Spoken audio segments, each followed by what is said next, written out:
우리투자증권 동선 WMC의 서상영 차장이 준비하고 있습니다. 안녕하십니까? 네, 안녕하십니까? 네.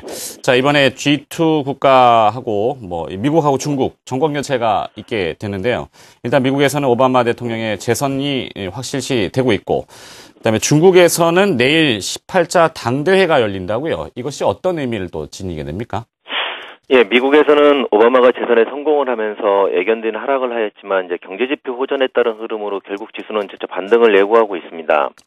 그렇다면 이번 주에 미국에 이어서 중국의 정권 교체가 이루어지고 있는데 이를 비롯한 중국의 추후 일정을 살펴보면 오늘부터 2주간 18차 당대회에서 중요 지도부가 발표가 되고 15일 날 18기 1중앙위원회 전체회의, 즉 1중전위에서 주석을 비롯한 7명의 정치국 상무위원이 선출이 됩니다.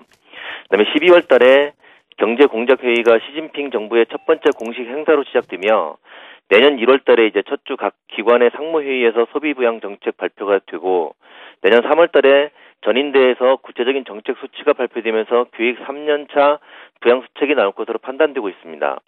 그 후에 내년 10월에 3중전위에서 경제개혁 방안이 발표되면서 이 시기에 시진핑 경제정책이 본격적으로 나올 것으로 판단되고 있습니다.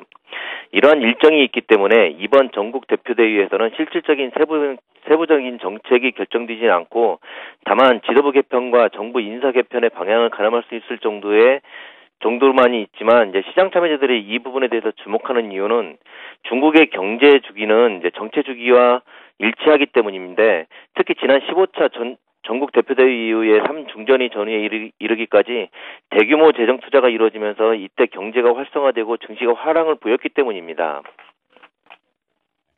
자, 그렇다면 이 18차 전국 대표 회의에서 중국이 앞으로 이제 향후 경제 정책을 좀 엿볼 수 있는 계기가 될 것 같은데, 서상영 차장은 어떻게 전망을 하고 있습니까?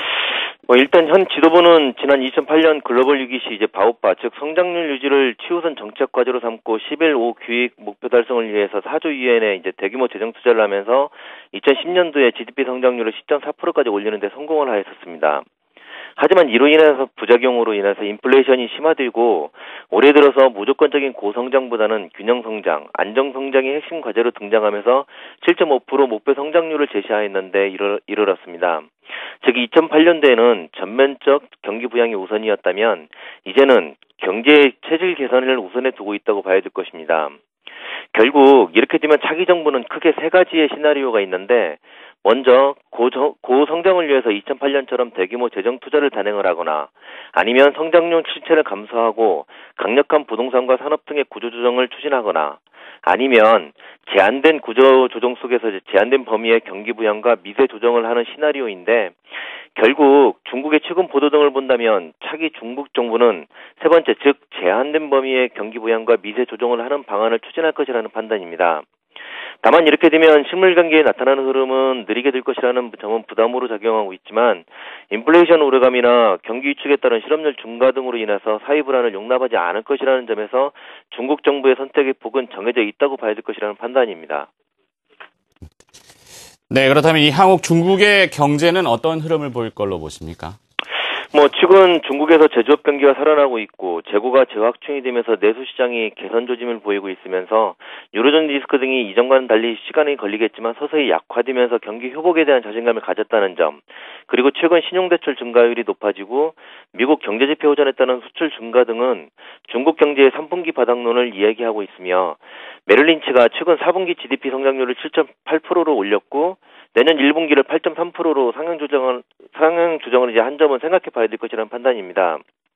즉, 이번 대표대회가 끝나고 나면 정치적으로 안정을 찾고 여기에 매번 이제 5개년 계획에서 3년 차에 투자가 집중되었다는 점은 내년 중국 경제의 흐름을 좋게 할 수 있다는 내용이 됩니다. 다만 이제 방금 전에 말씀드렸듯이 중국 정부는 이제 대규모 부양 정책보다는 구조조정을 통한 미세 조정이나 농촌 의료보험 등 민생 사업에 집중을 하면서 소규모 부양 정책에 그칠 전망이라 시장에서 기대하는 U자형 성장 등은 좀 힘들고 서서히 개선되는 모습에 그칠 것이라는 판단입니다.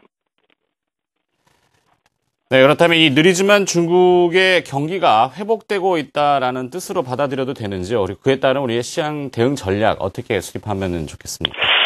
만약 미국의 재정 절벽이 현실화가 되지 않는다는 조건 하에서라면 중국의 경기 회복과 내수 부양, 정치 안정과 기업이익 개선 등에 이어지고 있고 2천 이하로 떨어졌을 때 증시 부양책을 내놓았던 점을 감안한다면 지금 지수대에서는 중국 펀드도 괜찮아 보이고 이런 중국의 소비 진작, 3년차 대규모 투자에 대한 부분들을 감안한다면 기계, 에너지, 소비업종 등도 좋아 보입니다. 그리고 리커창 차기 총리 후보가 이제 친환경, 도시화, 내수 확대, 민생 등을 중점적으로 강조를 하였기 때문에 이와 관련된 업종에 대해서 장기적인 안목으로 접근해야 될 것이라는 판단입니다. 잘 알겠습니다. 글로벌 인사이드 중국 이 전국 당대표 대회, 전국 당대표 대회, 전국 대표회의라고 하죠. 요거와 관련된 시장 이슈 또 짚어봤습니다. 우리투자증권 동수원 WMC의 서상영 차장이었습니다. 고맙습니다.